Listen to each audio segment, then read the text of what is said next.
Good morning every one. ഞാൻ audible ആണെങ്കിൽ ഒന്ന് പറയാം. ഓഡിബിൾ ആണോ എന്നുള്ളത് ഒന്ന് ചെക്ക് ചെയ്തിട്ട്.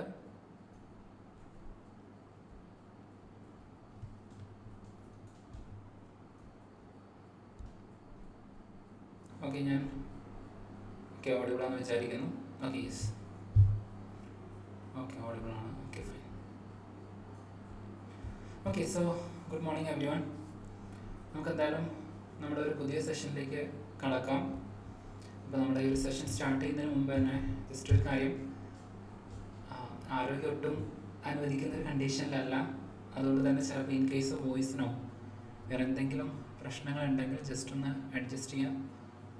ഞാൻ പറയുന്ന സമയത്ത് എനിക്ക് കണ്ടിന്യൂസ്ലി ഒരു ഹൈ പിച്ചോ അല്ലെങ്കിൽ ഒരുപാട് ശ്വാസമെടുത്ത് അങ്ങനെ പറയാൻ പറ്റാത്തൊരു സിറ്റുവേഷനിലാണ് നിൽക്കുന്നത്.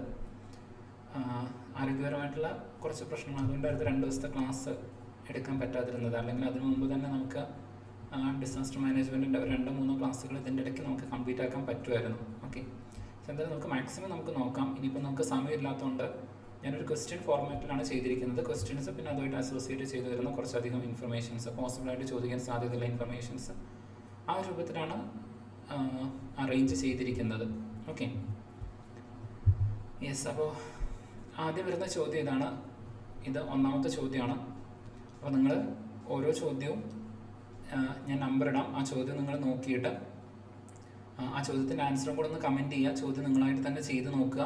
കാരണം നമുക്കൊരു ബേസിക് ഇൻഫർമേഷൻസ്, ഒരു ബേസിക് ഐഡിയ ഇപ്പോൾ നിങ്ങൾ ബിൽഡ് ചെയ്തിട്ടുണ്ടായിരിക്കും. അപ്പോൾ ആ ഒരു ബേസിക് ഐഡിയയുടെ പുറത്ത് നമുക്ക് ബാക്കി ഇൻഫർമേഷൻസ് ഉണ്ടാക്കാൻ വേണ്ടിയിട്ടാണ്. ഓക്കെ, സോ ഒരു ബേസിക് ഐഡിയയുടെ പുറത്ത് നിങ്ങൾ എന്ത് ചെയ്യുക, ക്വസ്റ്റ്യൻസ് ആൻസർ ചെയ്യാൻ വേണ്ടിയിട്ട് നോക്കുക.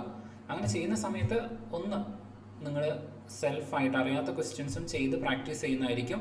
പിന്നെ നിങ്ങൾ അതിൻ്റെ ശരി എന്താണ് തെറ്റെന്താണെന്ന് പഠിക്കുന്ന സമയത്ത് കുറേ കൂടെ അത് മെമ്മറൈസ് ചെയ്ത് നിങ്ങളുടെ ഉള്ളിൽ നിൽക്കാനുള്ള സാധ്യത കൂടുതലാണ്. അപ്പോൾ അതുകൊണ്ടാണ്. അപ്പോൾ എന്തായാലും നമുക്ക് നോക്കാം. ഇതാണ് 1ാമത്തെ ചോദ്യം എന്ന് പറയുന്നത്. അപ്പോൾ ചോദ്യം നമുക്ക് റീഡ് ചെയ്യാം. With reference to the definition of the disaster consider the following statement. ഞാൻ ഓരോ ഏരിയയിൽ നിന്നും ഒരു ക്വസ്റ്റ്യൻസ്, മാക്സിമം 1-2 ക്വസ്റ്റ്യൻസ് മാത്രമാണ് ഇൻക്ലൂഡ് ചെയ്തത്, എല്ലാ ഏരിയയും കവർ ചെയ്യാൻ വേണ്ടിയിട്ട്. ഓക്കെ, സോ ഫസ്റ്റ് ഡെഫിനിഷൻ ചോദിച്ചുകൊണ്ടാണ് ഫസ്റ്റത്തെ ചോദ്യം. ഒന്നാമത്തത്, according to United Nation disaster response. Okay, United Nations disaster response ഏജൻസിയാണ്. They are giving a definition. A disaster is a disruption to the functioning of a community that causes losses beyond its ability to cope. അപ്പോൾ അത് അങ്ങനെ ഒരു definition എന്ന് പറയുന്നത്. അതാണ് 1ാമത്തെ statement. 2ാമത്തത്, World Health Organization defines disaster as a sudden ecological phenomenon requiring external assistance. അപ്പോൾ എക്സ്റ്റേണൽ അസിസ്റ്റൻസ് റിക്വയർഡ് ആയിട്ട് വരുന്ന ഒരു എക്കോളജിക്കൽ ആയിട്ടുള്ള ഫിനോമിന എന്നാണ് വേൾഡ് ഹെൽത്ത് ഓർഗനൈസേഷൻ ഡിഫൈൻ ചെയ്യുന്നത്. Then both United Nations Disaster Response Agency and World Health Organization's definition emphasizes the necessity of external assistance as a key criterion for a disaster. Okay, so ഇതാണ് 3 statements. നിങ്ങൾ answer mark ചെയ്യാം. Okay, answer നിങ്ങൾ എന്ത് ചെയ്യുക, comment ചെയ്യുക. അല്ലെങ്കിൽ ഇനി നിങ്ങൾക്ക് വേണമെങ്കിൽ ഒരു പേപ്പർ വെച്ചുകൊണ്ട് എന്ത് ചെയ്യാം, അതിൽ ആൻസേഴ്സ് മാർക്ക് ചെയ്ത് പോവാം. Okay, so yes, the answer is C ആണ്. ഓക്കെ, ഇതിൽ ഓൺലി വേൾഡ് ഹെൽത്ത് ഓർഗനൈസേഷൻ്റെ കേസിൽ മാത്രമേ ഒരു എക്സ്റ്റേണൽ അസിസ്റ്റൻസ് വേണ്ടതായിട്ട് പറയുന്നുള്ളൂ. ഓക്കെ, യുണൈറ്റഡ് നേഷൻസിൻ്റെ ഡെഫിനിഷനിൽ അങ്ങനെ ഒരു എക്സ്റ്റേണൽ അസിസ്റ്റൻസിൻ്റെ കേസ് പറയുന്നില്ല. യുണൈറ്റഡ് നേഷൻസ് ഡിസാസ്റ്ററിനെ disruption of the functioning of the community ആയിട്ട് മാത്രമേ കാണുന്നുള്ളൂ. ഓക്കെ, അതിൻ്റെ ഒരു ആഫ്റ്റർ എഫക്റ്റ് ആയിട്ട് അല്ലെങ്കിൽ അതിൻ്റെ ഒരു എക്സ്റ്റെൻഡഡ് വേർഷൻ ആയിക്കൊണ്ട് എക്സ്റ്റേണൽ അസിസ്റ്റൻസ് വേണം എന്നുള്ളൊരു കാര്യം യുണൈറ്റഡ് നേഷൻ പറയുന്നില്ല. ഓക്കെ, സോ എന്തായാലും നമുക്ക് 2 ഡെഫിനിഷൻസ് ഒന്ന് ചെക്ക് ചെയ്യാം. So as you can see, ഒരു ഡിസാസ്റ്റർ നടക്കുകയാണെന്നുണ്ടെങ്കിൽ okay, United Nations office for disaster risk reduction, disaster risk reduction വേണ്ടിയിട്ടുള്ള യുണൈറ്റഡ് ഓഫീസ് അവരുടെ നൽകുന്ന ഡെഫിനിഷൻ എന്ന് പറയുന്നത്, disaster is a serious disruption to the functioning of a community. ഒരു കമ്മ്യൂണിറ്റിയുടെ ഫംഗ്ഷനിങ്ങിനെ ഏതെങ്കിലും തരത്തിൽ ഡിസ്റപ്റ്റ് ചെയ്യുന്നു. ഓക്കെ, അപ്പോൾ ഏതെങ്കിലും തരത്തിൽ എന്ത് ചെയ്യുന്നുണ്ട്, ബാധിക്കുന്നുണ്ട് എന്നുണ്ടെങ്കിൽ അത് നെഗറ്റീവായിട്ട് ബാധിക്കുന്നു. Then which causes human material, അതായത് ഹ്യൂമൻ റിസോഴ്സസ് അല്ലെങ്കിൽ മനുഷ്യ ജീവന് അല്ലെങ്കിൽ ജീവിതത്തിന്, അതുപോലെ തന്നെ എക്കണോമിക് സാമ്പത്തിക അടിസ്ഥാനപരമായിട്ടുള്ള സാമ്പത്തിക ക്രമങ്ങൾക്ക്, അതുപോലെ തന്നെ എൻവിറോൺമെൻറ്റ്. അപ്പം ഈ 3 കാര്യങ്ങൾക്കും എന്തെങ്കിലും ലോസ് ഉണ്ടാക്കുകയാണ് beyond the community's ability to cope. ആ കമ്മ്യൂണിറ്റിക്ക് താങ്ങാൻ പറ്റുന്നതിനും അപ്പുറമായിക്കൊണ്ട് അവിടെ മനുഷ്യ ജീവനോ സാമ്പത്തികമായിട്ടോ അതല്ലെങ്കിൽ എൻവിറോൺമെൻറ്റിനോ ഒരു ഡാമേജ് ഉണ്ടാക്കുന്നുണ്ടെങ്കിൽ അതിനെയാണ് ഒരു ഡിസാസ്റ്റർ ആയിട്ട് United Nations disaster response United Nations disaster risk reduction agency define ചെയ്യുന്നത്. അതൊന്ന് ഓർത്ത് വെക്കുക. ഓക്കെ, പിന്നെ അടുത്തത് വേൾഡ് ഹെൽത്ത് ഓർഗനൈസേഷൻ ഡിഫൈൻ ചെയ്യുന്നത് it's A sudden ecological phenomenon of sufficient magnitude. അപ്പോൾ ഒരു ചെറിയ മാഗ്നിറ്റ്യൂഡിലുള്ള കാര്യത്തിനെ ഒന്നും വേൾഡ് ഹെൽത്ത് ഓർഗനൈസേഷൻ ഒരു ഡിസാസ്റ്റർ ആയിട്ട് കൺസിഡർ ചെയ്യുന്നില്ല. ഒരു സഫിഷ്യന്റ് മാഗ്നിറ്റ്യൂഡ് ആയിരിക്കണം. ദാറ്റ് റിക്വയർ എക്സ്റ്റേണൽ അസിസ്റ്റൻസ്, പുറത്തു നിന്നുള്ള സഹായം ആവശ്യമായിട്ട് വരുന്ന കണ്ടീഷൻസ്, അതിന് മാത്രമാണ് വേൾഡ് ഹെൽത്ത് ഓർഗനൈസേഷൻ ഡിഫൈൻ ചെയ്യുന്നത്. അപ്പോൾ കുറച്ചുകൂടെ ചെറിയ ഡെഫിനിഷനാണ്, പക്ഷേ ഒരു കോംപ്രഹെൻസീവ് അല്ല, ഒരു വളരെ ജനറൽ ആയിട്ടുള്ള ഡെഫിനിഷനാണ് കൊടുത്തിരിക്കുന്നത്. അപ്പോൾ യുണൈറ്റഡ് നേഷൻ്റെ ഡെഫിനിഷനാണ് കുറെ കൂടെ കോംപ്രഹെൻസീവ് ആയിട്ട് വരുന്നത്. ഓക്കെ, അതുപോലെ തന്നെ ഏതൊരു ഡിസാസ്റ്റർ ഉണ്ടാകുന്ന സമയത്തും ഇപ്പോൾ നിങ്ങൾ പഠിക്കുന്ന സമയത്ത് അവിടെ പ്രത്യേകം ശ്രദ്ധിക്കുക, പ്രീ ഡിസാസ്റ്റർ, അതുപോലെ തന്നെ ഡ്യൂറിങ് ഡിസാസ്റ്റർ, പോസ്റ്റ് ഡിസാസ്റ്റർ, ഈ 3 ഫേസിലും നമ്മൾ ചെയ്യുന്ന കാര്യങ്ങൾ ഉണ്ടായിരിക്കും. ഓക്കെ, ആ 3 ഫേസിലും നമ്മൾ ചെയ്യേണ്ട കാര്യങ്ങളെക്കുറിച്ച് കൃത്യമായിട്ടുള്ള നിങ്ങൾക്ക് ഒരു ധാരണ ഉണ്ടായിരിക്കണം, എന്തെല്ലാം കാര്യങ്ങൾ നമ്മൾ ചെയ്യുന്നു. അപ്പോൾ പ്രീ ഡിസാസ്റ്റർ ആണെന്നുണ്ടെങ്കിൽ നമ്മളവിടെ ജനറലി അവയർനെസ് ജനറേഷൻ, അതുപോലെ തന്നെ പ്രിപ്പയർഡ്നെസ്, ഓക്കെ, സോ അതുപോലെയുള്ള കാര്യങ്ങളായിരിക്കും ഇവിടെ നമ്മൾ കൂടുതലായിട്ട് ചെയ്യുന്നത് പ്രീ ഡിസാസ്റ്റർ.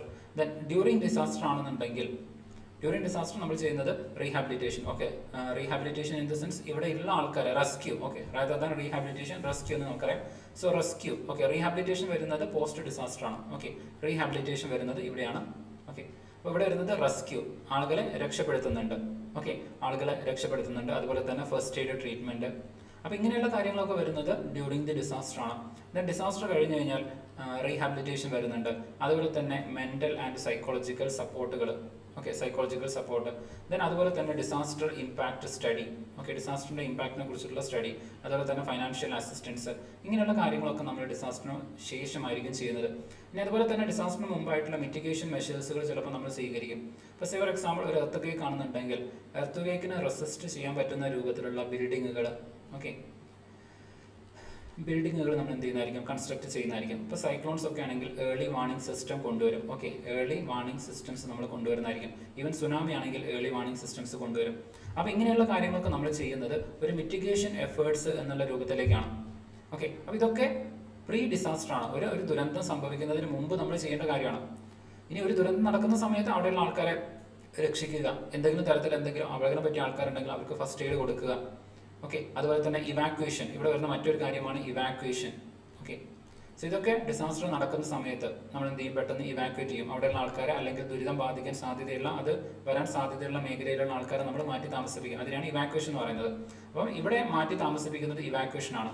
എന്നാൽ ഡിസാസ്റ്റർ കഴിഞ്ഞിട്ട് മാറി താമസിപ്പിക്കുന്നതിന് റീഹാബിലിറ്റേഷൻ എന്ന് പറയുക. രണ്ടും മാറി താമസിപ്പിക്കുക തന്നെയാണ്. പക്ഷേ ഇവാക്വേഷൻ എന്ന് പറയുന്നത് തൽക്കാലം അവിടെ നിന്ന് എന്ത് ചെയ്യണം, ആൾക്കാരെ ഒഴിപ്പിക്കുക, എന്നിട്ട് അവർ വേറൊരു സ്ഥലത്തേക്ക് എന്ത് ചെയ്യണം, മാറ്റുന്നതാണ് ഇവാക്വേഷൻ എന്ന് പറയുന്നത്. എന്നാൽ റീഹാബിലിറ്റേഷൻ എന്ന് പറയുന്നത് കുറെ കൂടി ഒരു പെർമനന്റ് ആയിട്ടുള്ള സൊല്യൂഷനാണ്. ഓക്കെ, ഒരു പെർമനന്റ് ആയിട്ടുള്ള സൊല്യൂഷനാണ്. അവർക്ക് ചിലപ്പോൾ വീട് വെച്ച് കൊടുക്കുന്നതായിരിക്കും. ഓക്കെ, അതുപോലെ അവർക്ക് ചിലപ്പോൾ എന്തെങ്കിലും ഫൈനാൻഷ്യൽ അസിസ്റ്റൻസ് കാര്യങ്ങളൊക്കെ പ്രൊവൈഡ് ചെയ്യും. അങ്ങനെ വരുന്നതിനെയാണ് റീഹാബിലിറ്റേഷൻ എന്ന് പറയുന്നത്. ഓക്കെ, സോ ഇപ്പം ഇവാക്വേഷൻ എക്സാമ്പിളാണ് നമ്മളെ ഫ്ലഡ് ഉണ്ടാകുന്ന സമയത്ത് മുൻകൂട്ടി അറിയിപ്പ് കൊടുത്തിട്ട് നദിയുടെ തീരത്തുള്ള ആൾക്കാരെയൊക്കെ മാറ്റി താമസിപ്പിക്കുന്നത്. ഇതൊക്കെ ഇവാക്വേഷൻ എക്സാമ്പിളാണ്. അപ്പോൾ ഡിസാസ്റ്റർ ഇങ്ങനെ 3 ഫേസ് ഉണ്ട്, അതൊന്ന് ഓർത്ത് വെക്കുക. ഓക്കെ, then അതുപോലെ തന്നെ ഡിസാസ്റ്ററുമായിട്ട് ബന്ധപ്പെട്ടുകൊണ്ട് നമുക്ക് ഷോർട്ട് ടേം ആയിട്ടുള്ള മെഷേഴ്സ് എടുക്കാം, അതുപോലെ തന്നെ ലോങ് ടേം മെഷേഴ്സ് എടുക്കാം. ഓക്കെ, അഡ്രസ് ചെയ്യാൻ വേണ്ടി ഞാൻ ഓർമ്മയിൽ വരുന്ന കുറച്ച് കാര്യങ്ങൾ അങ്ങനെ പറയുകയാണ്, ചോദിക്കാൻ സാധ്യതയുള്ളത്. അപ്പോൾ ഷോർട്ട് ടേം മെഷേഴ്സ് എടുക്കാം, ലോങ് ടേം മെഷേഴ്സ് എടുക്കാം. അപ്പം ഷോർട്ട് ടേം മെഷേഴ്സ് എന്നൊക്കെ പറയുമ്പോൾ awareness generation. Okay, awareness generation, ജനങ്ങളുടെ ഇടയിൽ ബോധവൽക്കരണം നടത്തുന്നത്. ഓക്കെ, പിന്നെ അതുപോലെ തന്നെ ഇവാക്വേഷൻസ്. ഓക്കെ, ഇങ്ങനത്തെ കാര്യങ്ങളൊക്കെ ഷോർട്ട് ടേം ആണ്. ദെൻ ലോങ് ടേം എന്ന് പറയുന്ന സമയത്ത് ഇപ്പോൾ ഡിസാസ്റ്റർ റെസിലിയൻ്റ് ആയിട്ടുള്ള ബിൽഡിങ്ങുകൾ, കൺസ്ട്രക്ഷൻസ്, ഇങ്ങനത്തെ കാര്യങ്ങളൊക്കെ ഉണ്ടാക്കുന്നത്. ഇനിയിപ്പോൾ ഫോർ എക്സാമ്പിൾ ഒരു ലാൻഡ് സ്ലൈഡ് ഒക്കെ ആണെങ്കിൽ മരങ്ങൾ വെച്ച് പിടിപ്പിക്കുന്നത്. ഓക്കെ, ട്രീസ് പ്ലാന്റ് ചെയ്യുന്നത്, മരങ്ങൾ വെച്ച് പിടിപ്പിക്കുന്നത്. അപ്പോൾ ഇതൊക്കെ ലോങ് ടേം ആണ്. അപ്പം ഇതും ചിലപ്പോൾ ചോദിക്കാൻ സാധ്യതയുണ്ട്. Which among the following are the short term measures, which among the following are the long term measures, ഇങ്ങനെയൊക്കെ ചോദ്യം വരാൻ സാധ്യതയുണ്ട്. ഓക്കെ, ഇപ്പോൾ ഡിസാസ്റ്ററുമായിട്ട് ബന്ധപ്പെട്ട് ചോദ്യം വരാൻ സാധ്യതയുള്ള കുറച്ച് കാര്യങ്ങൾ. അപ്പം നമുക്കൊരു ഐഡിയ ഉണ്ടെങ്കിൽ ക്വസ്റ്റ്യൻ കുറേ കൂടി ഈസിയായിട്ട് നമുക്ക് ടാക്കിൾ ചെയ്യാൻ പറ്റും. അതുകൊണ്ടാണ് ഇൻ ബിറ്റ്വീൻ വരുന്ന കാര്യങ്ങളൊക്കെ ഞാൻ പറയുന്നത്. കാരണം നമുക്കൊരു ഫുൾ ഫ്ലെഡ്ജ് ക്ലാസ് എടുക്കാനുള്ള സമയം ഇനിയില്ല. Okay, yes. ദെൻ അടുത്തൊരു ചോദ്യമാണ്. ഈ ഒരു ചോദ്യം കൂടെ ആൻസർ ചെയ്യാൻ നോക്കുക. ഈ ഒരു ചോദ്യം രണ്ടാമത്തെ ചോദ്യമാണ്. ഓക്കെ, സോ ചോദ്യം എന്ന് പറയുന്നത് ഇതാണ്: disaster damage is usually measured in. Disaster സാധാരണ നമ്മൾ എങ്ങനെയാണ്, അല്ലെങ്കിൽ എന്ത് പാരാമീറ്റേഴ്സ് യൂസ് ചെയ്തുകൊണ്ടാണ് മെഷർ ചെയ്യുക എന്നാണ് ചോദ്യം. അപ്പം ഇവിടെ ഡിഫറെൻ്റ് ആയിട്ടുള്ള ആൻസേഴ്സ് തന്നിട്ടുണ്ട്. ആദ്യത്തേത് monetary terms such as GDP loss. അതായത് ഇപ്പോൾ ഫോർ എക്സാമ്പിൾ 1% GDP ലോസ് ആയി, അല്ലെങ്കിൽ 1.5% GDP ലോസ് ആയി, അങ്ങനെ GDPയുടെ ലോസിൽ നമുക്ക് പറയാൻ പറ്റുന്നതാണ് പറയുന്നത്. അടുത്തത് physical unit such as square metres of housing or kilometres of road. Okay, അതായത് ഇത്ര സ്ക്വയർ മീറ്റേഴ്സ് ഓഫ് റോഡ് ഹൗസുകൾ നശിച്ചിട്ടുണ്ട്, അല്ലെങ്കിൽ ഇത്ര സ്ക്വയർ കിലോമീറ്റേഴ്സ് അല്ലെങ്കിൽ ഇത്ര ലെങ്ത്തിൽ കിലോമീറ്റേഴ്സ് ഓഫ് റോഡുകൾ നശിച്ചിട്ടുണ്ട്, അങ്ങനെ നമുക്ക് പറയാൻ പറ്റുന്നതാണ് പറയുന്നത്. അടുത്തത് number of people dead or displaced, അതായത് മരണപ്പെടുകയോ അല്ലെങ്കിൽ മാറ്റി താമസിപ്പിക്കപ്പെടുകയോ ചെയ്ത ആൾക്കാരുടെ പേരിൽ അല്ലെങ്കിൽ അതിൻ്റെ എണ്ണം കൊണ്ട് നമുക്കൊരു ഡിസാസ്റ്ററിനെ മെഷർ ചെയ്യാം എന്നാണ് പറയുന്നത്. അതിനടുത്തത് പെർസെൻറ്റേജ് ഓഫ് പോവേർട്ടി ഇൻക്രീസ്ഡ്, നമ്മുടെ സമൂഹത്തിൽ ഉണ്ടായിട്ടുള്ള പോവേർട്ടി, ദാരിദ്ര്യത്തിൽ ഉണ്ടായിട്ടുള്ള ഇൻക്രീസ്. തീർച്ചയായിട്ടും നമുക്കറിയാം, ഒരു ഡിസാസ്റ്റർ ഉണ്ടായി കഴിഞ്ഞാൽ നമ്മുടെ സൊസൈറ്റിയിലെ പോവേർട്ടി ഇൻക്രീസ് ചെയ്യും. ഓക്കെ, പോവേർട്ടി ഇൻക്രീസ് ചെയ്യും. കാരണം പല ആൾക്കാരും അവരുടെ ലൈവ്ലിഹുഡ് നഷ്ടപ്പെടും, അവരുടെ അതുവരെയുള്ള സമ്പാദ്യങ്ങളൊക്കെ നഷ്ടപ്പെടും. അപ്പോൾ പോവേർട്ടി ഇൻക്രീസ് ചെയ്യും എന്ന് പറയുകയാണ്. ഇപ്പോൾ ഫോർ എക്സാമ്പിൾ ഒരു ഡിസാസ്റ്റർ നടന്നു കഴിഞ്ഞാൽ സൊസൈറ്റിയിലെ പോവേർട്ടി ഇൻക്രീസ് ചെയ്യുമെന്ന് പറഞ്ഞു കഴിഞ്ഞാൽ ആ സ്റ്റേറ്റ്മെൻറ്റ് ശരിയാണ്. ഓക്കെ, അപ്പോൾ ഇതിൽ ഏതാണ് റൈറ്റ് ആൻസർ ജസ്റ്റ് ഒന്ന് കമൻറ്റ് ചെയ്യാം. Okay, so the answer is B ആണ്. Okay, physical unit such as square meters, അതായത് എത്ര സ്ക്വയർ മീറ്റേഴ്സ് ആണ് ഇമ്പാക്റ്റഡ് ആയിട്ടുള്ളത്, അല്ലെങ്കിൽ അത് കാരണം എത്ര റോഡുകൾ നശിച്ചിട്ടുണ്ട്, ആ രൂപത്തിലാണ് നമ്മൾ സാധാരണ ഡിസാസ്റ്ററിനെ ഡിഫൈൻ ചെയ്യാറുള്ളത് അല്ലെങ്കിൽ മെഷർ ചെയ്യാറുള്ളത്. ഓക്കെ, അപ്പോൾ ഡിസാസ്റ്റർ മെഷർമെൻറ്റുമായിട്ട് ബന്ധപ്പെട്ട് കൊണ്ടുവരുന്ന ഇമ്പോർട്ടൻ്റ് ആയിട്ടുള്ള കുറച്ച് കാര്യങ്ങൾ നോക്കാം. ആദ്യം, a disaster is the result from the combination of hazard, vulnerability and insufficient capacity or measures to reduce the potential chance of risk. അപ്പോൾ ഒരു ഡിസാസ്റ്റർ അത് കൂടുന്നത്, ഒരു ഡിസാസ്റ്റർ ഹൈ ആവുന്നത് അത് ഹസാർഡ് ആകുന്ന സമയത്ത്. ഓക്കെ, ഹസാർഡ് എന്ന് വെച്ച് കഴിഞ്ഞാൽ അതിൻ്റെ ഇൻറ്റൻസിറ്റി എത്രയാണ്, അതിനാണ് ഹസാർഡ് എന്ന് പറയുന്നത്.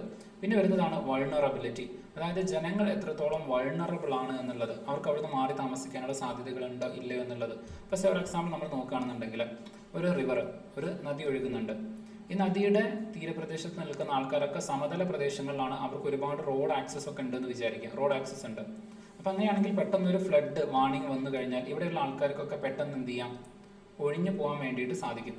ഓക്കെ, പെട്ടെന്ന് ഒഴിഞ്ഞു പോകാൻ വേണ്ടിയിട്ട് സാധിക്കും. ഇവിടെയുള്ള ആൾക്കാർ കുറേ യുവാക്കളായിട്ടുള്ള ആൾക്കാരാണെങ്കിൽ അവർക്ക് പെട്ടെന്ന് ഒഴിഞ്ഞു പോകാൻ വേണ്ടിയിട്ട് സാധിക്കും.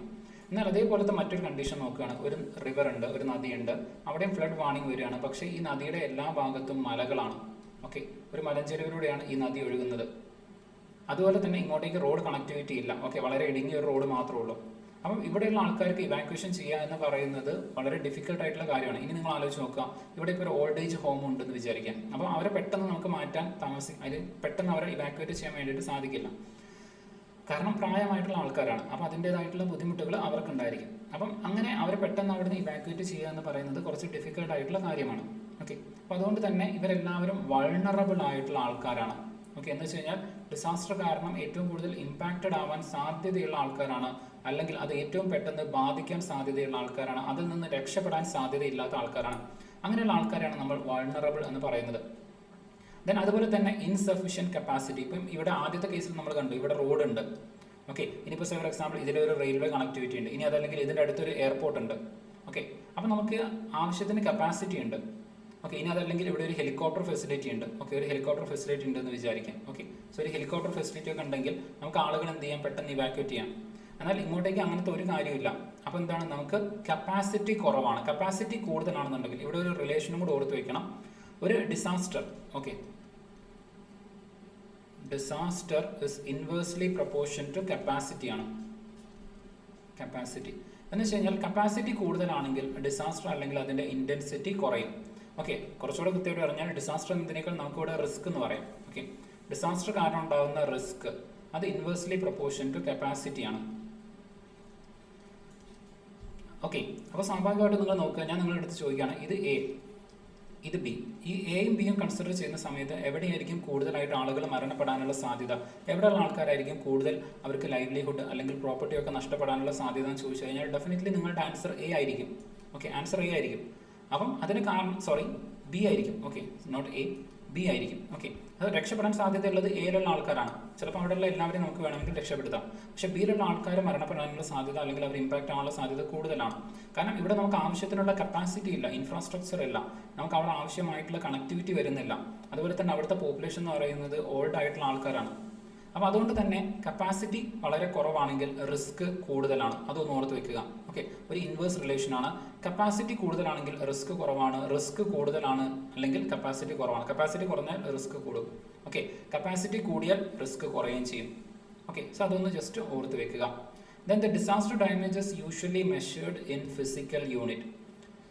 ഓക്കെ, ഫിസിക്കൽ യൂണിറ്റ്സിലായിരിക്കും നമ്മൾ സാധാരണ ഡിസാസ്റ്റർ മെഷർ ചെയ്യാറുള്ളത്. ഇപ്പം example square metres of housing. എത്ര സ്ക്വയർ മീറ്റേഴ്സ് ഓഫ് ഹൗസിംഗ്, ഇപ്പോൾ നിങ്ങൾക്ക് കാണാം എത്ര ബിൽഡിങ്ങുകൾ ലോസ് ആയിട്ടുണ്ട്, എത്ര സ്ക്വയർ മീറ്ററിലുള്ള ബിൽഡിങ്ങുകളാണ് ഇമ്പാക്റ്റഡ് ആയിട്ടുള്ളത് എന്ന് നോക്കിയിട്ട് അത് നമ്മൾ പറയും. ഇപ്പോൾ ഫോർ എക്സാമ്പിൾ 2000 സ്ക്വയർ മീറ്റർ, അല്ലെങ്കിൽ ഫോർ എക്സാമ്പിൾ ലൈക്ക് 20,000 സ്ക്വയർ മീറ്റേഴ്സിലുള്ള ഹൗസുകൾ ലോസ് ആയിട്ടുണ്ട്, അല്ലെങ്കിൽ 1,00,000 സ്ക്വയർ മീറ്റേഴ്സ്. അപ്പം അങ്ങനെ എത്ര ബിൽഡിങ്ങുകൾ നമുക്ക് ലോസ് ആയിട്ടുണ്ട് സ്ക്വയർ മീറ്റേഴ്സിലായിരിക്കും നമ്മൾ പറയുന്നത്. ഇനി നല്ല റോഡുകളുടെ കേസിലാണെങ്കിൽ കിലോമീറ്റേഴ്സ് ഓഫ് റോഡ്. ഓക്കെ, എത്ര കിലോമീറ്റർ നമുക്ക് സ്വാഭാവികമായിട്ട് അറിയാവുന്ന ഒരു കാര്യമാണ്. ഡിസാസ്റ്റർ ഉണ്ടായി കഴിഞ്ഞാൽ റോഡുകളൊക്കെ പൊളിഞ്ഞ് ഇല്ലാതാവുന്ന സിറ്റുവേഷൻ വരും. ഓക്കെ, അപ്പോൾ അങ്ങനെ എത്ര റോഡുകൾ ഇല്ലാതായിട്ടുണ്ട്. ഇനി അതുപോലെ തന്നെ this is described as the total or partial destruction of the physical asset. അപ്പോൾ അതും കൂടെ ഓർത്ത് വെക്കുക. ടോട്ടൽ ഡിസ്ട്രക്ഷൻ മാത്രമല്ല, പാർഷ്യൽ ഡിസ്ട്രക്ഷൻ ആയാലും രണ്ടും നമ്മൾ അതിൻ്റെ മെഷർമെൻറ്റിലേക്ക് എടുക്കുന്നതായിരിക്കും. ഓക്കെ, അപ്പം ടോട്ടൽ അതുപോലെ തന്നെ partial destruction of the physical assets നമ്മൾ ഡിസാസ്റ്റർ മാനേജ്മെൻറ്റിൻ്റെ മെഷർമെൻറ്റിൽ കൺസിഡർ ചെയ്യാറുണ്ട്. അപ്പോൾ ഇത്രയും കാര്യങ്ങളൊക്കെ ഡിസാസ്റ്റർ മെഷർ ചെയ്യുന്നതുമായിട്ട് ബന്ധപ്പെട്ടുകൊണ്ട് ഒന്ന് ഓർത്ത് വെക്കുക. ഓക്കെ, then അടുത്തത്. Okay, the main components of the disaster are the factors deciding the extent of the damage are the risk. Okay, vulnerability, capacity, hazard. Okay, ഇപ്പോൾ ഫോർ എക്സാമ്പിൾ ഞാൻ ഓരോന്നും കൃത്യമായിട്ട് പറയാം. ഇതൊക്കെ ചിലപ്പോൾ ഡെഫിനിഷൻ വെച്ചുകൊണ്ട് ചിലപ്പോൾ മാച്ച്ഡ് ഫോളോയിങ് ആയിട്ട് അല്ലെങ്കിൽ തിരിച്ചു മറിച്ചൊക്കെ ചോദിക്കാൻ സാധ്യതയുണ്ട്. അപ്പോൾ നിങ്ങൾ നോക്കുക, ഇവിടെ ഡിഫറെൻ്റ് ആയിട്ടുള്ള ഡിസാസ്റ്റർ നിങ്ങൾക്ക് കാണാം. ഒരു സ്ഥലത്ത് വൈൽഡ് ഫയർ ഉണ്ട്. ഓക്കെ, അതുപോലെ തന്നെ ടൊർണാഡോ നിങ്ങൾക്ക് കാണാം, ഇടിമിന്നൽ. ഓക്കെ, ക്ലൗഡ് ബേസ്റ്റ് കാണാൻ വേണ്ടിയിട്ട് പറ്റും. വേറെ സ്ഥലത്ത് സുനാമി കാണാൻ പറ്റും. ഇതൊക്കെ ഡിഫറെൻ്റ് ആയിട്ടുള്ള ഡിസാസ്റ്റേഴ്സ് ആണ്, ടൈപ്സ് ഓഫ് ഡിസാസ്റ്റേഴ്സ്. ഓക്കെ, ഞാനത് ഒഴിവാക്കിയതാണ്. ടൈപ്സ് ഓഫ് ഡിസാസ്റ്ററുമായിട്ട് ബന്ധപ്പെട്ടുകൊണ്ട് ചില ഇമ്പോർട്ടൻറ്റ് കേസസ് വരുന്നുണ്ട്. ഇപ്പോൾ for example there are like different types of earthquakes വരുന്നുണ്ട്. Okay, different types of earthquakes വരുന്നുണ്ട്. അപ്പം അതൊന്ന് നോക്കി വെക്കണം. ഓക്കെ, ലൈക്ക് പ്ലൂട്ടോണിക് അതുപോലെ തന്നെ ടെക്ടോണിക് അങ്ങനെയൊക്കെ ഡിഫറെൻ്റ് ആയിട്ടുള്ള എർത്ത് ക്വേക്കുകൾ വരുന്നുണ്ട്. നമ്മൾ നോക്കും. ഓക്കെ, എർത്ത് ക്വേക്ക് ഇന്നത്തെ കവർ ചെയ്യുന്നതായിരിക്കില്ല, നമ്മൾ ഡിസാസ്റ്ററിൻ്റെ ഒരു സെഷനിലൂടെ വരുന്ന സമയത്ത് അവിടെ നമ്മൾ കവർ ചെയ്യാൻ ശ്രമിക്കും. ഓക്കെ, അപ്പോൾ അങ്ങനത്തെ ചില കാര്യങ്ങളൊക്കെ ഡിസാസ്റ്റേഴ്സുമായിട്ട് ബന്ധപ്പെട്ടുകൊണ്ട് നോക്കണം. ഓക്കെ, പിന്നെ നിങ്ങൾക്ക് അറിയാൻ പറ്റുന്ന ഒരു കാര്യമായിരിക്കും, ഡിസാസ്റ്റേഴ്സ് എന്ന് പറയുന്ന സമയത്ത് മാൻമെയ്ഡ് ഡിസാസ്റ്റേഴ്സും ഉണ്ട്, അതുപോലെ തന്നെ നാച്ചുറൽ ഡിസാസ്റ്റേഴ്സും ഉണ്ട്. ഓക്കെ, ഇതൊന്ന് പഠിക്കണം. ഇപ്പോൾ ഫോർ എക്സാമ്പിൾ ഇൻഡസ്ട്രിയൽ ഡിസാസ്റ്റർ എന്ന് പറയുന്നത് മാൻമെയ്ഡ് ഡിസാസ്റ്റർ ആണ്. എൻവറോൺമെൻറ്റൽ പൊല്യൂഷൻ എന്ന് പറയുന്നത് മാൻമെയ്ഡ് ഡിസാസ്റ്റർ ആണ്. ഓക്കെ, എന്നാൽ അതേപോലെ ഇപ്പോൾ ഫോർ എക്സാമ്പിൾ ഒരു വോൾക്കാനിക് എറപ്ഷൻ, അതുപോലെ തന്നെ ഒരു എർത്ത് ക്വേക്ക്, ഒരു സുനാമി, ഇതൊക്കെ നാച്ചുറൽ ഡിസാസ്റ്റേഴ്സിൽ വരുന്നതാണ്. ഓക്കെ, ഇനിയിപ്പോൾ ഒരു ഫ്ലഡ്, ഒരു ഡാം ഫെയിലിയർ കാരണം ഒരു ഫ്ലഡ് ഉണ്ടായിക്കഴിഞ്ഞാൽ അത് മാൻമെയ്ഡ് ആണ്. ഓക്കെ, എന്നാൽ ഒരു ക്ലൗഡ് ബേസ്റ്റ് കാരണം ഒരു ഫ്ലഡ് ഉണ്ടാവുകയാണെങ്കിൽ അത് നാച്ചുറൽ ആണ്. എന്ന് വെച്ച് കഴിഞ്ഞാൽ മനുഷ്യന് അതിൽ റോളില്ല. പെട്ടെന്ന് അതിശക്തമായിട്ടുള്ള മഴ പെയ്തു, അതിലെന്ത് ചെയ്തു, അവിടെ ഫ്ലഡ് ഉണ്ടായി. ഓക്കെ, അപ്പോൾ അതെന്താണ്, ഒരു നാച്ചുറൽ കോസ് കാരണം ഉണ്ടായതാണ്. ഓക്കെ, ഇനി അതുപോലെ തന്നെ ഒരു ഡെഫിനിഷൻ നോക്കുക. ഫ്ലാഷ് ഫ്ലഡിൻ്റെ ഡെഫിനിഷൻസിൽ 6 മണിക്കൂറാണ്. ഓക്കെ, നമ്മൾ ഡെഫിനിഷൻ നോക്കും. ഫ്ലാഷ് ഫ്ലഡിൻ്റെ ഡെഫിനിഷനിൽ 6 മണിക്കൂറിൽ ലഭിക്കുന്ന മഴയുടെ കേസാണ് നമ്മൾ എടുക്കുന്നത്. ഓക്കെ, അപ്പോൾ 6 മണിക്കൂറിൽ ലഭിക്കുന്ന മഴ അല്ലെങ്കിൽ അത് കാരണം ഉണ്ടാകുന്ന ഫ്ലഡാണ് ഫ്ലാഷ് ഫ്ലഡിൻ്റെ കേസിൽ എടുക്കുന്നത്. ഡിഫറെൻറ്റ് ടൈപ്സ് ഓഫ് ഫ്ലഡ് വരുന്നുണ്ട്. അർബൻ ഫ്ലഡ്, അതുപോലെ തന്നെ ഫ്ലാഷ് ഫ്ലഡ്. ഓക്കെ, സോ ഇങ്ങനെ ഡിഫറെൻറ്റ് ഫ്ലഡ് വരുന്നുണ്ട്. അതിൽ ഫ്ലാഷ് ഫ്ലഡിൻ്റെ കേസ് മാത്രം ഒന്ന് ഓർത്ത് വയ്ക്കുക. ഒരു 6 ഹവേഴ്സാണ് അതിൽ വരുന്നത്. ആ 6 ഹവേഴ്സിന് പകരം 24 ഹവേഴ്സ് അങ്ങനെയൊക്കെ മാറ്റി തന്നു കഴിഞ്ഞാൽ അത് റോങ് ആണ്. ഓക്കെ, അതുകൊണ്ടാണ് ഞാൻ കോൺടെക്സ്റ്റിലി അതും കൂടെ ഒന്ന് ഇവിടെ ആഡ് ചെയ്ത് പറയുന്നത്. Okay, yes. പിന്നെ അടുത്തതിലേക്ക് വരാം.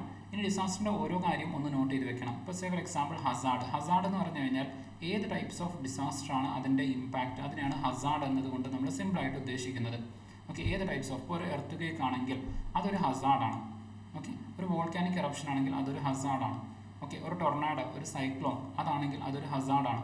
ഓക്കെ, അതുപോലെ തന്നെ ഒരു സുനാമി ആണെങ്കിൽ അതൊരു ഹസാർഡാണ്. അതുപോലെ തന്നെ ഒരു വൈൽഡ് ഫയർ ആണെങ്കിൽ അതൊരു ഹസാർഡാണ്. അപ്പോൾ ഇങ്ങനെ ഡിഫറെൻ്റ് ആയിട്ടുള്ള ഹസാർഡുകൾ ഉണ്ടായിരിക്കും. അപ്പോൾ നേരത്തെ കപ്പാസിറ്റി എന്ന് നമ്മൾ എന്താണെന്നുള്ളത് ഓൾറെഡി പറഞ്ഞു. കപ്പാസിറ്റി എന്ന് വെച്ച് കഴിഞ്ഞാൽ it is the ability to mitigate the disaster. ഒരു ഡിസാസ്റ്ററിനെ എത്രത്തോളം കുറയ്ക്കാൻ വേണ്ടിയിട്ട് പറ്റുമോ അല്ലെങ്കിൽ മിറ്റിഗേറ്റ് ചെയ്യാൻ വേണ്ടിയിട്ട് പറ്റുമോ, ഒരു ഡിസാസ്റ്ററിൻ്റെ ഇമ്പാക്റ്റ് കുറയ്ക്കാൻ സാധിക്കുന്ന കാര്യങ്ങളെയാണ് കപ്പാസിറ്റി എന്ന് പറയുന്നത്. ചിലപ്പോൾ അത് ജനങ്ങൾക്ക് കൊടുത്തിട്ടുള്ള സ്കിൽ ട്രെയിനിങ് ആയിരിക്കും, അവർക്ക് കൊടുത്തിട്ടുള്ള എഡ്യൂക്കേഷൻ ആയിരിക്കും, അവിടുത്തെ ഇൻഫ്രാസ്ട്രക്ചർ ആയിരിക്കും, അതുപോലെ തന്നെ ഏർലി വാർണിംഗ് സിസ്റ്റം ആയിരിക്കും. ഇതൊക്കെ കപ്പാസിറ്റിയാണ്. അതുപോലെ ചിലപ്പോൾ ഇവാക്വേഷന് വേണ്ടിയിട്ട് അവിടെ റെഡി ആയിട്ട് നിൽക്കുന്ന കാര്യങ്ങളായിരിക്കാം. അപ്പോൾ ഇങ്ങനെ ഇതെല്ലാം കപ്പാസിറ്റിയിൽ വരുന്നതാണ്. ദെൻ വൾണറബിലിറ്റി നമ്മൾ നേരത്തെ പറഞ്ഞു. Okay, the extent to which the people will be impacted, ജനങ്ങൾ എത്രത്തോളം ബാധിക്കപ്പെടും എന്നതിൻ്റെ എക്സ്റ്റെൻറ്റിനെയാണ് നമ്മൾ വൾണറബിലിറ്റി എന്നതുകൊണ്ട് പറയുന്നത്. എത്രത്തോളം ജനങ്ങൾ ബാധിക്കപ്പെടാൻ സാധ്യതയുണ്ട്, ആ എക്സ്റ്റെൻറ്റിനെയാണ് നമ്മൾ വൾണറബിലിറ്റി എന്ന് പറയുന്നത്. ദെൻ റിസ്ക് എന്ന് പറയുന്നതും ഇറ്റ് ഈസ് ഓൾമോസ്റ്റ് സെയിം. അത് കാരണം ഉണ്ടാകാൻ സാധ്യതയുള്ള ലോസസിനെയാണ് നമ്മൾ റിസ്ക് എന്ന് പറയുന്നത്. അപ്പം ഈ റിസ്ക്കും കപ്പാസിറ്റിയും തമ്മിലുള്ള ഒരു റിലേഷനായിരുന്നു നമ്മൾ നേരത്തെ പഠിച്ചിട്ടുണ്ടായിരുന്നത്. അതിന് നമുക്ക് ഡിസാസ്റ്ററുമായിട്ട് എന്ത് ചെയ്യാം, പറയാം. Okay, yes. ദെൻ അടുത്തത്, അപ്പോൾ ഓരോന്നും ഡെഫിനിഷൻ ജസ്റ്റ് ഒന്ന് പഠിച്ചിട്ടുണ്ട്. അതിൽ ആദ്യത്തേത് റിസ്ക് നമുക്ക് നോക്കാം. ഓക്കെ, ബാക്കിയുള്ള ഡെഫിനിഷൻസ് അടുത്ത ക്ലാസ്സിലോ ഒക്കെ ആയിട്ട് നമുക്ക് എന്ത് ചെയ്യാം, പഠിക്കാം. ഓക്കെ, അപ്പോൾ റിസ്ക് എന്ന് പറയുന്നത് the measure of the expected losses due to hazard event occurring in a given area over a specific time period is defined as risk. Okay, so the measure of the expected losses due to hazard event occurring in a given area over a specific time. അപ്പം ഒരു given ഏരിയയിൽ, okay, അത് പ്രത്യേകം ശ്രദ്ധിക്കുക, ഒരു given ഏരിയയിൽ ഒരു given specific time പീരീഡിൽ സംഭവിക്കുന്ന ഹസാർഡിൻ്റെ മെഷറിനെയാണ് നമ്മൾ റിസ്ക് എന്ന് പറയുന്നത്. ഓക്കെ, ഓരോ ഡെഫിനിഷൻസും കൃത്യമായിട്ട് തന്നെ മനസ്സിലാക്കി വെക്കുക, കാരണം ഡിഫറെൻറ്റ് ഡെഫിനിഷൻ വരുന്നുണ്ട്, അപ്പോൾ ചിലപ്പോൾ കൺഫ്യൂഷനായി പോകാൻ സാധ്യതയുണ്ട്.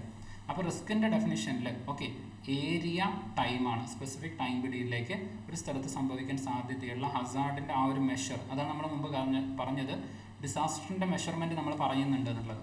ഓക്കെ, അപ്പം ഡിസാസ്റ്ററിനെ നമുക്ക് ഡിഫറെൻറ്റ് രൂപത്തിൽ മെഷർ ചെയ്യാം, അതായത് ഫിസിക്കൽ അസറ്റ്സിൻ്റെ ലോസിൻ്റെ രൂപത്തിലാണ് സാധാരണ നമ്മൾ മെഷർ ചെയ്യാറ് എന്ന് നമ്മൾ പഠിച്ചു. അപ്പോൾ അങ്ങനെ ഒരു മെഷർമെൻറ്റിൻ്റെ ബേസിലാണ് നമ്മൾ റിസ്കിനെ പറയാറുള്ളത്. ഓക്കെ, പിന്നെ അടുത്തത് ഒരു ഡിസാസ്റ്റർ നമുക്ക് എങ്ങനെ ഡിഫൈൻ ചെയ്യാം എന്നുള്ളതാണ്. The disaster risk is expressed by the equation. Okay, അതായത് disaster risk is equal to hazard into vulnerability divided by capacity. എന്ന് വെച്ച് കഴിഞ്ഞാൽ ഒരു disaster risk is inversely related to capacity ആണ്. എന്ന് വെച്ച് കഴിഞ്ഞാൽ ഒരു ഹൈ ഇൻറ്റൻസ് ആയിട്ടുള്ള, അതായത് ഒരു തീവ്രമായിട്ടുള്ള, ഓക്കെ, ഇപ്പോൾ ഫോർ എക്സാമ്പിൾ റിക്ടർ സ്കെയിലിൽ ഒരു 7 മാഗ്നിറ്റ്യൂഡിൽ മുകളിൽ വരുന്ന ഒരു എർത്ത് ക്വേക്ക് എന്ന് വിചാരിക്കാം. അപ്പോൾ അത് കാരണം മരിക്കാനുള്ള, അല്ലെങ്കിൽ അത് കാരണം ഇമ്പാക്റ്റഡ് ആവുന്ന, അത് കാരണം ലോസ് ഉണ്ടാവാനുള്ള സാധ്യത കൂടുതലാണ്. അപ്പോൾ അതാണ് ഹസാർഡ് എന്നതുകൊണ്ട് ഉദ്ദേശിക്കുന്നത്. ഓക്കെ, എത്രത്തോളം ഇൻറ്റൻസ് ആയിട്ടാണെന്നുള്ളത്. ദെൻ വൾണറബിലിറ്റി ഞാൻ നേരത്തെ പറഞ്ഞ പോലെ ആളുകൾ ബാധിക്കപ്പെടാനുള്ള സാധ്യതയാണ്. അപ്പം ഹസാർഡും വൾണറബിലിറ്റിയും റിസ്കിന് ഡയറക്റ്റ്ലി പ്രൊപ്പോർഷൻ ആണ്. ഓക്കെ, റിസ്കിന് ഡയറക്റ്റ്ലി പ്രൊപ്പോർഷൻ ആയിട്ടുള്ള കാര്യമാണ് ഹസാർഡ്, അതുപോലെ തന്നെ വൾണറബിലിറ്റി. എന്നാൽ റിസ്ക്കുമായിട്ട് ഇൻവേഴ്സ് റിലേഷനിൽ നിൽക്കുന്നതാണ് കപ്പാസിറ്റി. ഓക്കെ, അതായത് കപ്പാസിറ്റി കൂടുകയാണെങ്കിൽ റിസ്ക് കുറയും. ഓക്കെ, കാരണം ഇത് ഡിനോമിനേറ്ററിലാണ് നിൽക്കുന്നത്. ഓക്കെ, അപ്പോൾ കപ്പാസിറ്റി കൂടുകയാണെങ്കിൽ നമുക്ക് അതിനുള്ള റിസ്ക് കുറയും. ഓക്കെ, സോ അങ്ങനെ ജസ്റ്റ് ഒന്ന് മനസ്സിലാക്കി വെക്കാം.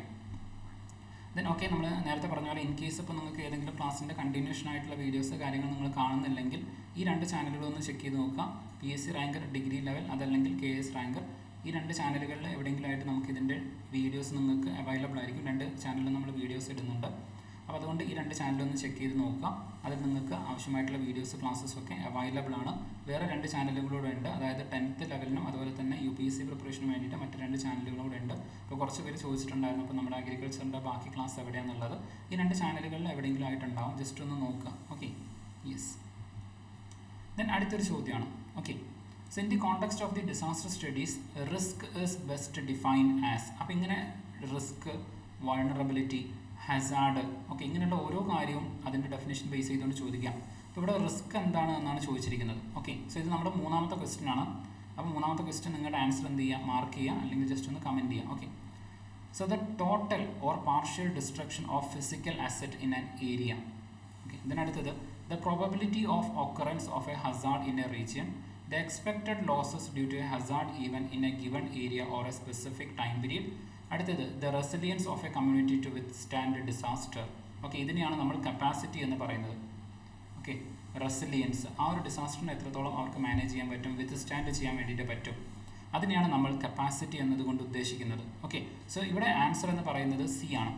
ഓക്കെ, നമ്മൾ ഓൾറെഡി കണ്ടു, ഒരു ഗിവൺ ഏരിയയിൽ ഒരു ഗിവൺ സ്പെസിഫിക് ടൈം പീരീഡിൽ സംഭവിക്കുന്ന ഹസാർഡിൻ്റെ മെഷറിനെയാണ് റിസ്ക് എന്ന് പറയുന്നത്. ഓക്കെ, ഓൾറെഡി കണ്ടതാണ്. അപ്പോൾ ഈ രൂപത്തിൽ ഓരോന്നും തിരിച്ചു മറിച്ചൊക്കെ ചോദിക്കാം, അതുകൊണ്ട് അതൊന്ന് നന്നായിട്ട് പഠിച്ചിട്ട് പോകണം.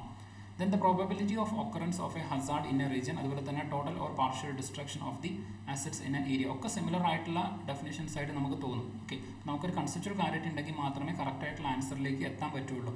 അപ്പോൾ നമ്മൾ ഈ ഒരു ഏരിയ അതുപോലെ തന്നെ ടൈം, ഈ 2 കാര്യത്തിൽ എംഫസിസ് ചെയ്തിട്ടില്ലായിരുന്നെങ്കിൽ ഈ ഒരു ചോദ്യം അത്ര പെട്ടെന്ന് ചിലപ്പം ആൻസർ ചെയ്യാൻ പറ്റുമായിരുന്നില്ല. Okay, yes. ദെൻ അടുത്തൊരു ചോദ്യം. ഓക്കെ, അടുത്തൊരു ചോദ്യം നമ്മൾ ആ ഒരു ഡെഫിനിഷൻസ് കാണാതെ പഠിക്കാൻ വേണ്ടിയിട്ടുള്ളതാണ്. അപ്പം നിങ്ങൾക്ക് പറ്റുമെങ്കിൽ ജസ്റ്റ് ഒന്ന് ചെയ്ത് നോക്കാം. ഓക്കെ, 4ാമത്തെ ചോദ്യമാണ്. ആൻസർ മാർക്ക് ചെയ്യാം. ഓക്കെ, വീഡിയോ ഒന്ന് പോസ് ചെയ്താൽ മതി, എന്നിട്ട് നിങ്ങൾക്ക് എന്ത് ചെയ്യാം, വായിച്ചിട്ട് ആൻസർ മാർക്ക് ചെയ്തിട്ട് ബാക്കി കേൾക്കാം. ഓക്കെ, സോ 4ാമത്തത് which of the following correctly matches the components of disaster with their description. Okay, അപ്പം ഡിസാസ്റ്ററുമായിട്ട് ബന്ധപ്പെട്ട് വരുന്ന ഡിഫറെൻ്റ് ആയിട്ടുള്ള വേർഡ്സ് ആണ്, അതുമായിട്ട് മാച്ച് ചെയ്ത് വരുന്ന ഡെഫിനിഷൻ എന്താണെന്നുള്ളതാണ്, അല്ലെങ്കിൽ ഡിസ്ക്രിപ്ഷൻ എന്താണെന്നാണ് ചോദിച്ചിരിക്കുന്നത്. ആദ്യം വരുന്നത് ഹസാർഡാണ്. ഓക്കെ, ഹസാർഡ് എന്ന് പറയുന്നത് natural or manmade event with potential to cause harm. Okay, ഇതിനടുത്തത് vulnerability. Okay, vulnerability degree to which a system is susceptible to the effect of the hazard. ഒരു ഹസാർഡിനോട് എത്രത്തോളം സസെപ്റ്റബിൾ ആണ്, അല്ലെങ്കിൽ ആ ഹസാർഡ് എത്രത്തോളം ഇമ്പാക്റ്റഡ് ആവാൻ സാധ്യതയുണ്ട് എന്നതിനെയാണ് വൾണറബിലിറ്റി എന്ന് പറയുന്നത്. ഇതിനടുത്തത് capacity. Okay, capacity the strength and resource available to cope with hazard. ഹസാർഡിനെ എങ്ങനെയെല്ലാം മാനേജ് ചെയ്യാൻ പറ്റും, അല്ലെങ്കിൽ മാനേജ് ചെയ്യാൻ പറ്റുന്ന ആ ഒരു എക്സ്റ്റെൻറ്റ്, അതിനെയാണ് കപ്പാസിറ്റി എന്ന് പറയുന്നത്. ദെൻ റിസ്ക് നമ്മൾ ഓൾറെഡി കണ്ടതാണ്. Okay, measure of expected losses due to hazard over a time period. Okay, in an area. ചിലപ്പോൾ അങ്ങനെ തരണമെന്നില്ല, ബട്ട് ടൈം പീരീഡ് മാത്രമായിരിക്കും ചിലപ്പോൾ തന്നത്. അപ്പോൾ ഏരിയ ഇല്ലല്ലോ എന്ന് കരുതിയിട്ട് നിങ്ങൾ എന്ത് ചെയ്യേണ്ടത്, അത് തെറ്റായിട്ട് മാർക്ക് ചെയ്യണമെന്നില്ല. എക്സ്പെക്റ്റഡ് ലോസ് അതിൻ്റെ ഒരു മെഷറാണ് over a time period. Okay, so അതിനെയാണ് നമ്മൾ സാധാരണ ഒരു റിസ്ക് പറയുന്ന സമയത്ത് നമ്മൾ എന്ത് ചെയ്യാറുണ്ട്, ആ ഡിസാസ്റ്റർ എഫക്റ്റ് ചെയ്ത ആ ഒരു ഏരിയ തന്നെയായിരിക്കും നമ്മൾ പറയുന്നത്. അതുകൊണ്ടാണ് ഇവിടെ ഏരിയ ബൈ ഡെഫിനിഷൻ തരാതിരുന്നത്. ബട്ട് ഇതെന്താണ്, ശരിയാണ്. ഓക്കെ, സോ എന്തായാലും നിങ്ങളുടെ ആൻസർ നിങ്ങൾ എന്ത് ചെയ്യാം, മാർക്ക് ചെയ്തിട്ടുണ്ടെന്ന് വിചാരിക്കുന്നു. സോ ഇതിലേക്ക് വരുന്ന സമയത്ത് okay, all of them are correct, എല്ലാം കറക്റ്റാണ്. ഓക്കെ, അപ്പോൾ ഓരോന്നിൻ്റെയും ഡെഫിനിഷൻ നിങ്ങൾക്ക് കിട്ടി. ഹസാർഡ് എന്ന് പറയുന്നത് ദ പൊട്ടൻഷ്യലാണ്. ഓക്കെ, പൊട്ടൻഷ്യലാണ്, എത്രത്തോളം ഇമ്പാക്റ്റഡ് ആവാൻ വേണ്ടിയിട്ട് സാധിക്കുമെന്നുള്ളത്. വൾണറബിലിറ്റി എന്ന് പറയുന്നത് സസെപ്റ്റബിലിറ്റിയാണ്. ഓക്കെ, എത്രത്തോളം ആ ഒരു ആൾക്കാർ ആ ഒരു ഡിസാസ്റ്റർ കാരണം ഇമ്പാക്റ്റഡ് ആവാൻ സാധ്യതയുണ്ട് എന്നതിനെയാണ് വൾണറബിലിറ്റി എന്ന് പറയുന്നത്.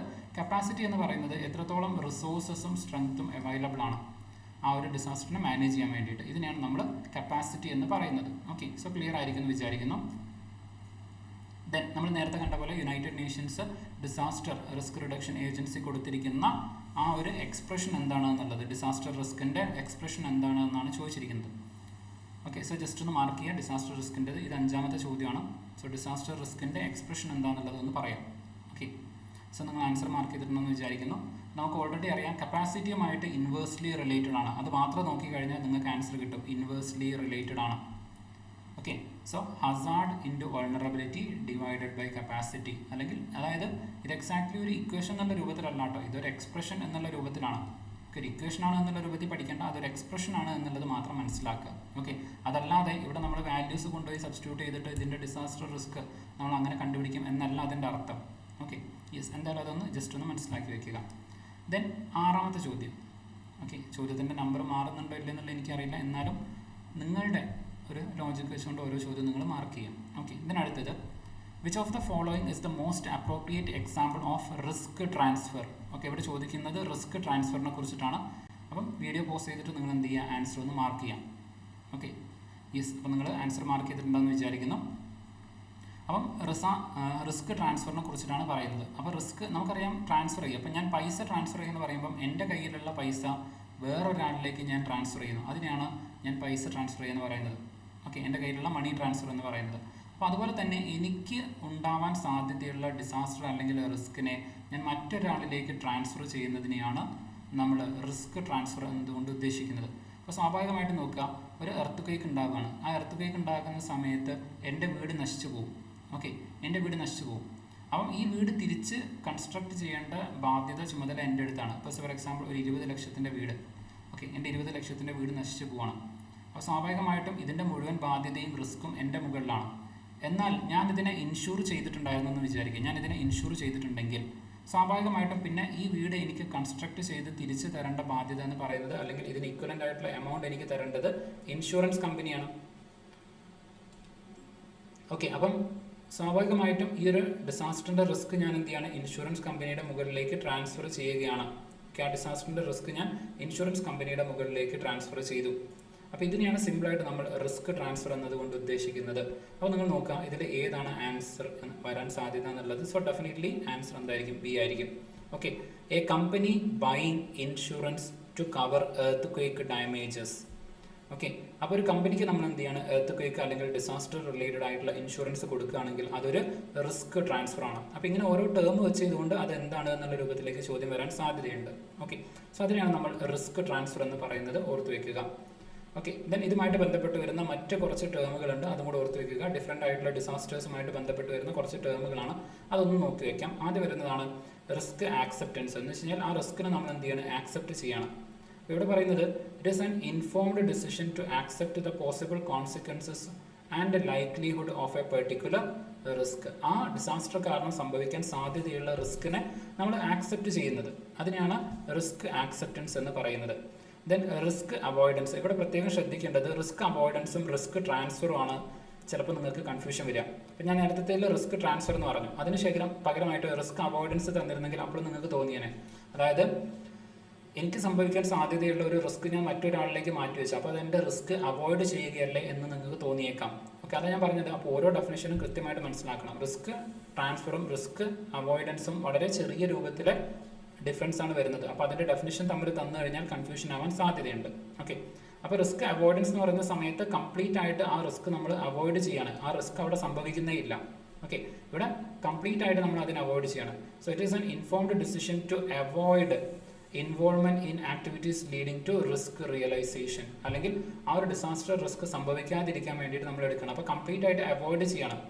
എന്നാൽ റിസ്ക് ട്രാൻസ്ഫറിലേക്ക് വരുന്ന സമയത്ത് ആ ഒരു ഡിസാസ്റ്റർ സംഭവിച്ചു കഴിഞ്ഞാൽ അതിൻ്റെ ഉത്തരവാദിത്തം അല്ലെങ്കിൽ അതിൻ്റെ റീഹാബിലിറ്റേഷൻ അല്ലെങ്കിൽ അതിൻ്റെ ബാധ്യത നമ്മൾ മറ്റൊരാളിലേക്ക് ട്രാൻസ്ഫർ ചെയ്യണം. ആ ബാധ്യതയാണ് അവിടെ ട്രാൻസ്ഫർ ചെയ്യപ്പെടുന്നത്. അവിടെ ഡിസാസ്റ്റർ ഇല്ലാതാവുന്നില്ല, അവോയ്ഡ് ആവുന്നില്ല. ആ ഒരു ബാധ്യത മാത്രം മറ്റൊരാളുടെ മുകളിലേക്ക് പോവുകയാണ് ചെയ്യുന്നത്. അതാണ് ഇറ്റ് ഇൻവോൾവ് ഷിഫ്റ്റിംഗ് ആണ് ഓഫ് ദി ബേർഡൻ, ആ ഒരു ബാധ്യത of risk to another party. ഇവിടെ ഇൻഷുറൻസ് കമ്പനി ആകുമ്പോൾ അവരിലേക്കാണ് ട്രാൻസ്ഫർ ആകുന്നത്. ഓക്കെ, ഇനിയിപ്പോൾ അതല്ല, സേ ഫോർ എക്സാമ്പിൾ ഗവൺമെന്റ് ആണ് അതിൻ്റെ റീഹാബിലിറ്റേഷൻ്റെ ചുമതല ഏറ്റെടുക്കുന്നത് എന്നുണ്ടെങ്കിൽ, ആളുകളെ മാറ്റി താമസിപ്പിക്കുന്നത് അല്ലെങ്കിൽ പുനരധിവാസത്തിന്റെ ചുമതല ഗവൺമെന്റ് ആണ് ഏറ്റെടുക്കുന്നത് എന്നുണ്ടെങ്കിൽ, അപ്പോൾ സ്വാഭാവികമായിട്ടും അവിടെ റിസ്ക് ട്രാൻസ്ഫർ ടുവേർഡ്സ് ഗവൺമെന്റ് ആണ്, ഗവൺമെന്റിലേക്കാണ് ആ റിസ്ക് ട്രാൻസ്ഫർ ചെയ്യപ്പെടുന്നത്. Okay, so one of the most common forms of risk transfer is insurance. Okay, so ഇതാണ് ചോദ്യമായിട്ട് വരുന്നത്. അപ്പോൾ ഇങ്ങനെയൊക്കെ ചോദ്യം വരാൻ സാധ്യതയുണ്ട്.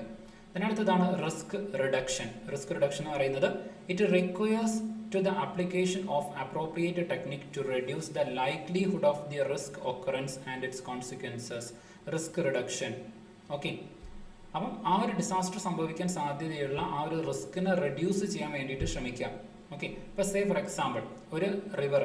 ഓക്കെ, ഒരു റിവർ, ആ റിവർ ഒരു ഡാം വെച്ച് നമ്മൾ അടച്ചു വെച്ചിരിക്കുകയാണ്. ആ ഡാം തുറന്നു കഴിഞ്ഞാൽ, അല്ലെങ്കിൽ തുറക്കേണ്ട ഒരു സാധ്യത വന്നു, ഒരു ഹെവി മൺസൂൺ റെയിൻഫോൾ കിട്ടി, ഡാം തുറന്നു കഴിഞ്ഞാൽ ഒരുപാട് സ്ഥലത്തേക്ക് എന്ത് ചെയ്യുന്നതായിരിക്കും, ആ വെള്ളം പോകുന്നതായിരിക്കും. ഓക്കെ, വെള്ളം പെട്ടെന്ന് ഒരുപാട് സ്ഥലത്തേക്ക് പോകുന്നതായിരിക്കും. അപ്പോൾ നമ്മൾ ആദ്യം തന്നെ മുകളിലുള്ള ഡാം അങ്ങ് തുറക്കാമെന്ന് വിചാരിക്കും. ആദ്യം തന്നെ മുകളിലുള്ള ഡാം തുറന്നു കഴിഞ്ഞാൽ ഓട്ടോമാറ്റിക്കലി ഈ വെള്ളം പോയിട്ട് എന്ത് ചെയ്യും, താഴെയുള്ള ഡാമുകളിലൊക്കെ പോയി ഇടിക്കും. അപ്പം ചിലപ്പം ഈ താഴെയുള്ള ഡാമുകൾ തകർന്നു പോകാനുള്ള സാധ്യതയുണ്ട്. അല്ലെങ്കിൽ പിന്നെയാണ് താഴെയുള്ള ഡാമുകൾ നമ്മൾ തുറക്കുന്നത് എന്നുണ്ടെങ്കിൽ ഒരുപാട് വെള്ളം ഒറ്റയടിക്ക് താഴെയുള്ള പ്രദേശങ്ങളിലേക്ക് എത്താനും ഒരുപാട് ജനങ്ങൾ മരിക്കാനുള്ള സാധ്യതയുണ്ട്. എന്നാൽ ഇങ്ങനെ ഒരു ഹെവി റെയിൻ വരുന്ന സമയത്ത് തന്നെ താഴെയുള്ള ഡാമുകളൊക്കെ നമ്മൾ ഓൾറെഡി തുറന്നിട്ട് കഴിഞ്ഞാൽ, ഇവിടെ മുകളിലുള്ള ഈ വലിയ ഡാം തുറക്കുന്ന സമയത്ത് അവിടെയുള്ള വെള്ളം ഒക്കെ നമുക്ക് വേണമെങ്കിൽ ഈ താഴെയുള്ള ചെറിയ ചെറിയ ഡാമുകളിലായിട്ട് ശേഖരിച്ച് വെക്കാം. അപ്പോൾ ഒരുപാട് വെള്ളം അറ്റ് എ ടൈം ഒരൊറ്റ സമയം കൊണ്ട് ഈ താഴത്തെ സ്ഥലത്തേക്ക് എത്തില്ല. അപ്പം ആ ഡിസാസ്റ്ററിൻ്റെ റിസ്ക് കുറയ്ക്കാം. അപ്പം തീർച്ചയായിട്ടും ഫ്ലഡ് ഉണ്ടാവും, പക്ഷേ നേരത്തെ നമ്മൾ ആദ്യം കണ്ട പോലെ പെട്ടെന്നുള്ളൊരു ഫ്ലഡ്, ഒരുപാട് വെള്ളം എത്തിയിട്ടുള്ള ഫ്ലഡ് ഉണ്ടാവില്ല. അപ്പം അതിനാണ് നമ്മൾ എന്തെന്ന് പറയുന്നത്, റിസ്ക് റിഡക്ഷൻ. അപ്പോൾ അതിന് നമുക്ക് ഇൻഫോംഡ് ആയിട്ടുള്ള ഡിസിഷൻ മേക്കിംഗ് വേണം.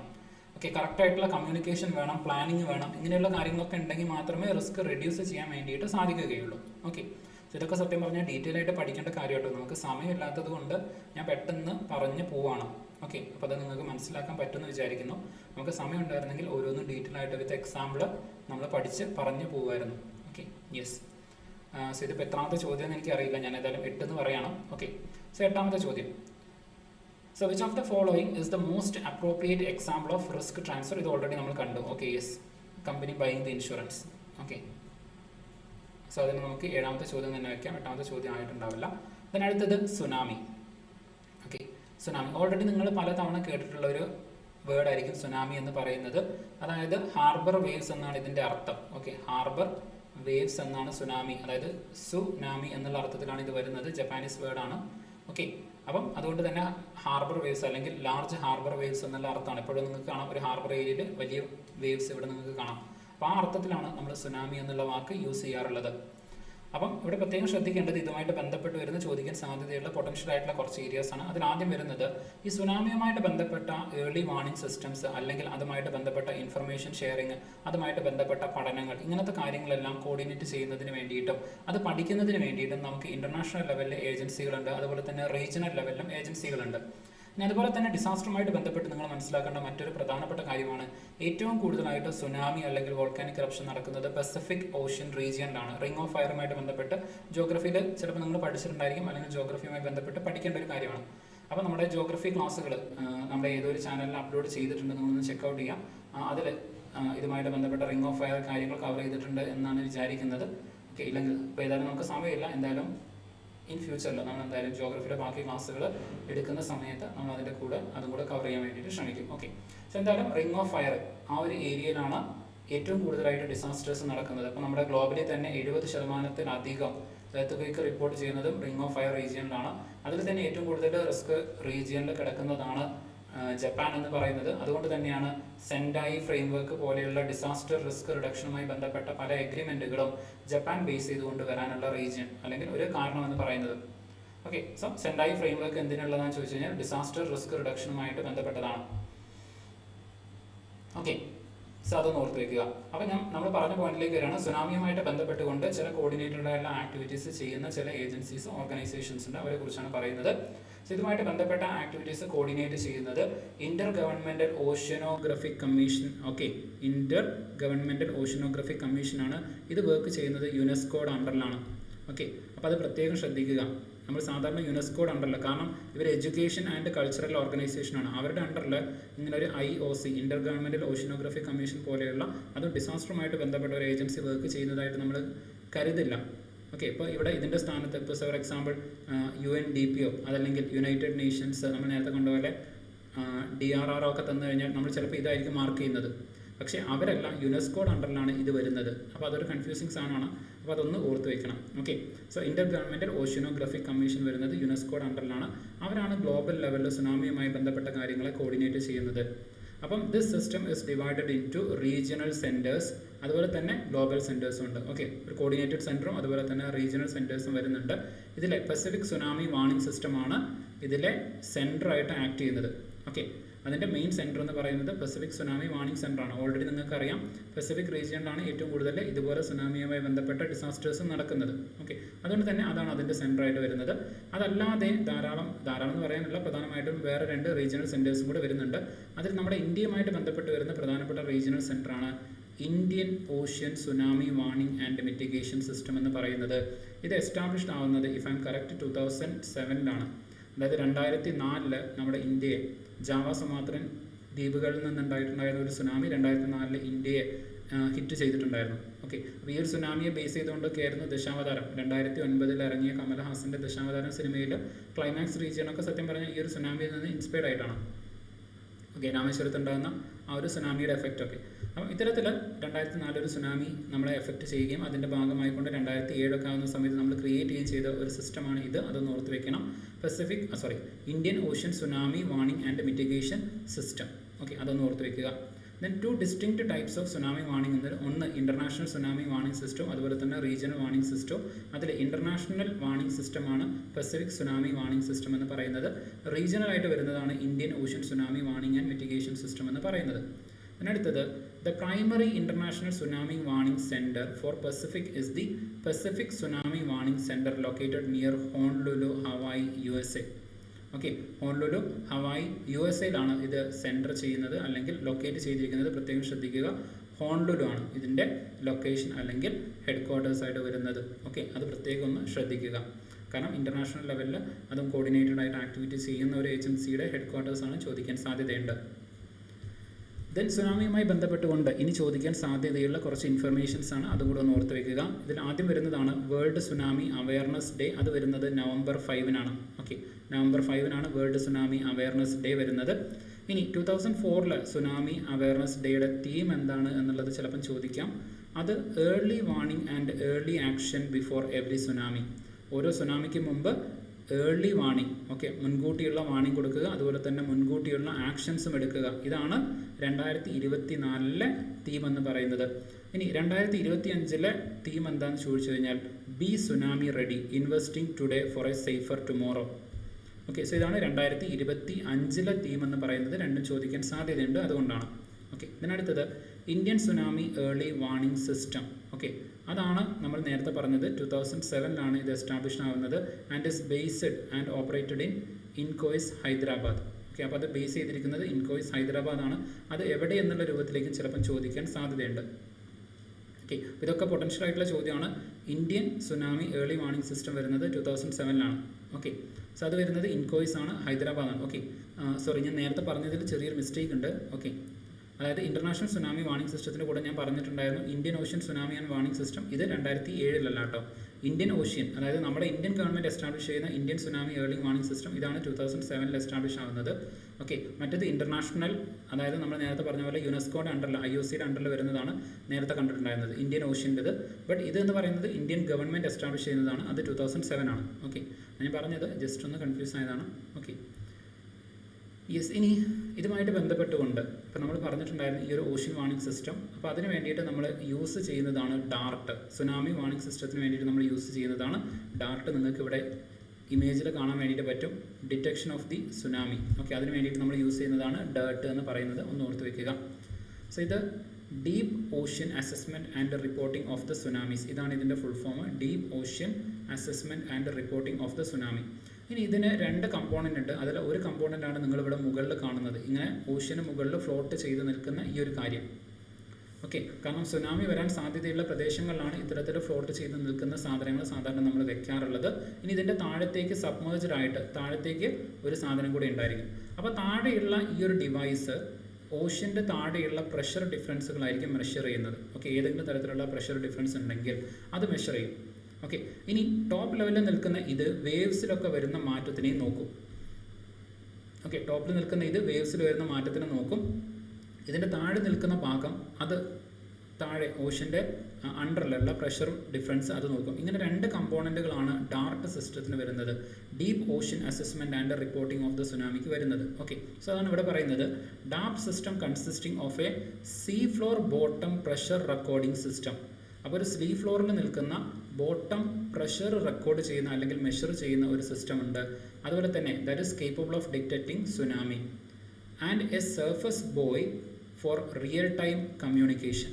ഓക്കെ, അപ്പോൾ വേവ്സിൽ ഉണ്ടാകുന്ന മാറ്റങ്ങൾ, അതുപോലെ തന്നെ ഈ താഴെയുള്ള പ്രഷർ ഡിഫറൻസ് കാര്യങ്ങളൊക്കെ കമ്മ്യൂണിക്കേറ്റ് ചെയ്യുന്നതിനുമെല്ലാമായിട്ട് ഈ ഒരു ടോപ്പിൽ നിൽക്കുന്ന ഈ ഒരു എക്യുപ്മെൻ്റ് ഉണ്ട്. അങ്ങനെ 2 എക്യുപ്മെൻറ്റ്സ് ആയിട്ടാണ് ഡാർട്ട് സിസ്റ്റം ഫംഗ്ഷൻ ചെയ്യുന്നത്. ഇത് രണ്ടും കൂടെ ചേരുന്ന സമയത്താണ് ഡാർട്ട് ആവുന്നത്. ഓക്കെ, അപ്പം ഇതും ജസ്റ്റ് ഒന്ന് എന്ത് ചെയ്യുക, ഓർത്ത് വെക്കുക. Okay, yes. ദെൻ ഇതുമായിട്ട് ബന്ധപ്പെട്ടുകൊണ്ട് വരാൻ സാധ്യതയുള്ള ചോദ്യമാണ്, ചെയ്ത് നോക്കുക. ഇഫ് ഐ എം കറക്റ്റ്, ഇത് ചിലപ്പോൾ നമ്മുടെ 8ാമത്തെ ചോദ്യമായിരിക്കും. നേരത്തെ ഒരു 8ാമത്തെ ചോദ്യം മിസ്സായിരുന്നല്ലോ, അപ്പോൾ 8ാമത്തെ ചോദ്യമായിരിക്കും. അതൊന്ന് നമുക്ക് നോക്കാം. അപ്പോൾ ചോദ്യം ഇതാണ്, with reference to World Tsunami Awareness Day consider the following statement. Okay, താഴെ തന്നിരിക്കുന്നതിൽ ഏതെല്ലാമാണ് ശരിയായ സ്റ്റേറ്റ്മെൻ്റ് എന്നാണ്. ഒന്നാമത്തത്, it is celebrated annually on November 5th. അടുത്തത്, the 2024 theme was early warning and early action before every tsunami. അടുത്തത്, it was designated by United Nations General Assembly. Okay, so ഇതിൽ ഏതൊക്കെയാണ് കറക്റ്റ് ആയിട്ടുള്ള സ്റ്റേറ്റ്മെൻ്റ് എന്നാണ്. Okay, so definitely third statement നമുക്ക് എന്ത് വരുന്നില്ല. So we can say 1 and 2. Okay, 1ഉം 2ഉം ആണ് കറക്റ്റ് ആയിട്ടുള്ള സ്റ്റേറ്റ്മെൻറ്റ്. ആൻസർ നിങ്ങൾ കറക്റ്റായിട്ട് മാർക്ക് ചെയ്തിട്ടുണ്ടായിരിക്കും എന്ന് വിചാരിക്കുന്നു. ഓക്കെ, സോ ഒന്നാമത്തത്, എൻ്റെ ഈ ഒരു ആരോഗ്യക്കുറവും കാരണം കുറച്ച് ഏരിയാസ് മാത്രമേ കവർ ചെയ്തിട്ടുള്ളൂ, എനിക്കറിയാം. എന്നാലും കോംപ്രഹെൻസീവായിട്ട് ഡിസാസ്റ്റർ മാനേജ്മെൻറ്റ് ഇങ്ങനെ ചോദ്യങ്ങളിലൂടെ എങ്കിലും ഒന്ന് പറഞ്ഞു പോകാൻ വേണ്ടിയിട്ട് ഞാൻ ശ്രമിക്കുന്നതാണ്. ഓക്കെ, സോ ഇത്രയും കാര്യങ്ങളാണ് നമ്മുടെ ഈ ഒരു സെഷനിൽ കവർ ചെയ്യാൻ വേണ്ടിയിട്ട് നോക്കിയിട്ടുള്ളത്. അപ്പം വീഡിയോ നിങ്ങൾക്ക് ഇഷ്ടപ്പെട്ടിട്ടുണ്ടെങ്കിൽ, ഉപകാരപ്രദമായിട്ടുണ്ടെങ്കിൽ തീർച്ചയായിട്ടും ലൈക്ക് ചെയ്യുക, അതുപോലെ ബാക്കിയുള്ളവരായിട്ട് ഷെയർ ചെയ്യാൻ വേണ്ടിയിട്ട് ശ്രമിക്കുക, അതുപോലെ വീഡിയോ ഹൈപ്പ് ചെയ്യാനും മറക്കരുത്. Okay, yes. അപ്പോൾ നമ്മൾ എന്ത് ചെയ്യണം, ഇവിടെ വൈൻഡപ്പ് ചെയ്യണം. അടുത്ത വീഡിയോയുടെ ഡീറ്റെയിൽസ് കാര്യങ്ങളൊക്കെ നമ്മൾ ടെലഗ്രാമിൽ അപ്ഡേറ്റ് ചെയ്യുന്നതായിരിക്കും. Okay, thank you.